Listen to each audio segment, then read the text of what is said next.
E como foi deixar de ser monge para se tornar um bispo? Assim, porque o monge a gente é menos, né, na imagem do povo, assim, o monge fica rezando, fica muita oração, a vida mais contemplativa. Como foi fazer essa experiência de... Na verdade tem sim, o dia todo entrecortado com as horas de oração. E claro que você trabalha na pastoral, e trabalhos pastorais normalmente são à noite, né, porque o povo trabalha durante o dia, aquela questão toda. Então tem que fazer uma certa ginástica, porque você às vezes tinha que ficar até à noite, até altas horas atendendo, às vezes tinha chamado em hospital de madrugada, chamada para dar unção, aquela questão toda, e depois tinha que estar às 4h30 da manhã no coro, né, rezando e tudo mais, né? Então a gente tem que começar a adaptar esses horários da gente, em onde a gente possa participar tanto da vida de oração, de leitura, da Lexio Divina, da vida de comunidades, refeições em comum, como também da pastoral. Como era tudo muito próximo, a igreja matriz, a paróquia, o mosteiro, e os trabalhos muito próximos, davam para fazer isso com muita tranquilidade e com uma vantagem. Como nós éramos mais padres e também muito mais irmãos, a gente podia dividir bem o trabalho. Então nós sempre tínhamos muito trabalho na paróquia e tinha um sempre ficava na cidade, um que ficava trabalhando mais com o hospital, outro mais com as religiosas, outro mais na zona rural. Então nós dividimos bem o trabalho, embora pudéssemos substituir-nos uns aos outros, mas havia essa facilidade de atendimento e divisão de serviços, né? Além da vida em comum que tinha, dava para fazer as duas coisas. Além do mais, de ter a inserção na diocese. A diocese de São João da Boa Vista. Eu fui coordenador de pastoral, né? Participei do conselho de presbítero, do colégio dos consultores, né? Fui também coordenador, né, de algumas áreas pastorais, no caso das comunidades eclesiais, da comunicação na época também, um monte de coisa assim na própria diocese, né, que isso foi abrindo caminhos também, servindo também as paróquias. Como foram os primeiros anos, né, de bispo, assim, como bispo na... Então, é aí que eu estou chegando, né? Que foi daí, uma vez que tinha certo esse entrosamento, quando eu fui chamado a ser bispo, né, de São José do Rio Preto, que fica então, Rio Pardo fica a leste, estado de São Paulo, fica onde ficava antigamente a ferrovia Mogiana, né, e Rio Preto fica a oeste, onde ficava a ferrovia paulista, né? Hoje passa a estrada de ferro norte-sul ali, né? Eu fui para Rio Preto, né, e o chamado para Rio Preto, evidentemente que tem uma ruptura da vida de comunidade, da vida que você tem assim mais ou menos estabilizada, dos horários, etc., para algo que sempre é novo, né? Na vida do bispo não tem nada igual um dia depois do outro, né?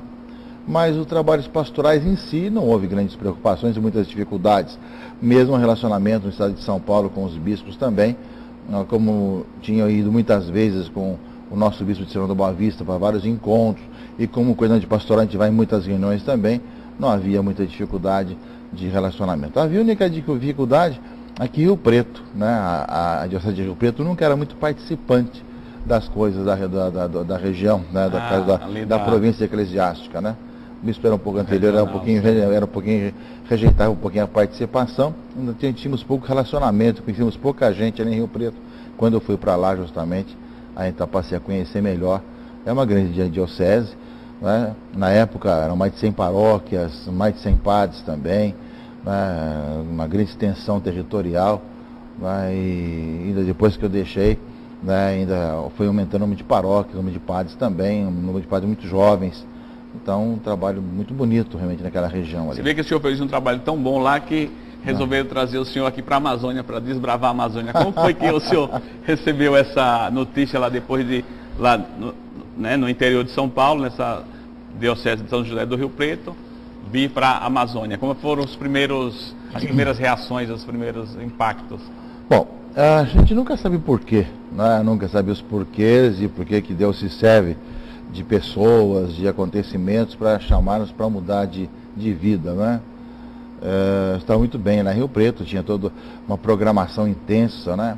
Assim é que quando eu fui chamado eu tive que dar mais adiantado em algumas programações, estava ali caminhando.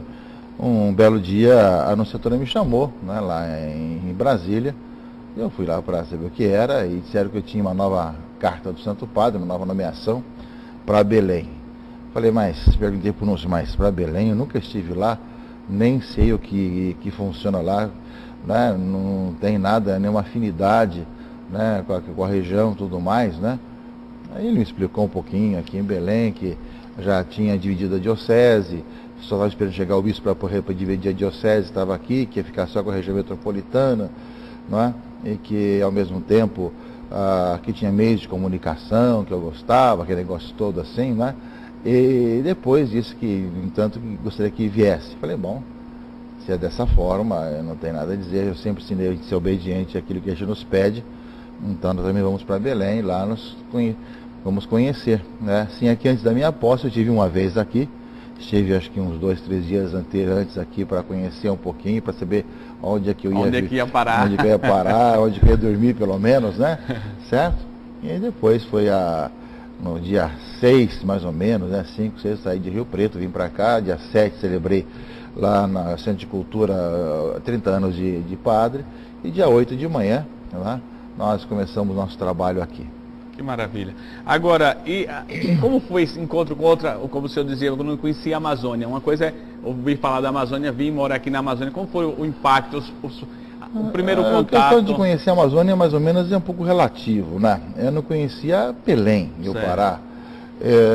Como o Regional Sul 1 tem um trabalho com o Regional Norte 1, eu já tinha enviado missionários lá da Diocese de Rio Preto para Tefé, para Guajará-Mirim, né, que antes não era região noroeste, ainda era região norte 1, e eu mesmo tinha levado os missionários e passado dias, e voltei algumas vezes, tanto em Tefé como também em Guajará-Mirim, para ver como é que estavam os missionários. Então, a questão de andar de barco e não ter estrada, tudo mais, já era muito familiar, porque na Amazônia, no Amazonas, né, no estado do Amazonas, é mais do que no Pará, tem menos estradas ainda, né? Então tinha já esse conhecimento da Amazônia em loco, né? Tanto da Amazônia, do estado do Amazonas, como de Rondônia também, que tem outra conotação. Rondônia tem rio, mas também tem muito mais estradas também. Então, mais ou menos assim, da Amazônia, enquanto tal, tinha esse conhecimento. Agora de Belém, não é? Acho que quando eu vim para cá, a história de Belém fascina um pouquinho da sua história, da fundação da Igreja de Belém, a sua história com a sua caminhada enquanto paróquia, enquanto diocese, enquanto arquidiocese. É uma história muito bonita.